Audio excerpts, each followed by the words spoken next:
وَلِكُلٍّ وِجْهَةٌ هُوَ مُوَلِّيهَا فَاسْتَبِقُوا الْخَيْرَاتِ أَيْنَمَا تَكُونُوا يَأْتِ بِكُمُ اللَّهُ جَمِيعًا إِنَّ اللَّهَ عَلَى كُلِّ شَيْءٍ قَدِيرٌ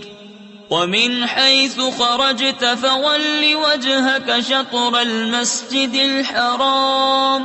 وَإِنَّهُ لَلْحَقُّ مِنْ رَبِّكَ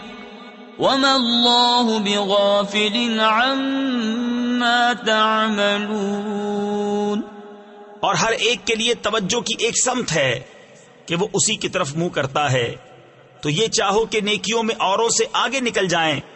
تم کہیں ہو اللہ تم سب کو اکٹھا لے آئے گا۔ بے شک اللہ جو چاہے کرے، اور جہاں سے آؤ اپنا منہ مسجد حرام کی طرف کرو، اور وہ ضرور تمہارے رب کی طرف سے حق ہے، اور اللہ تمہارے کاموں سے غافل نہیں۔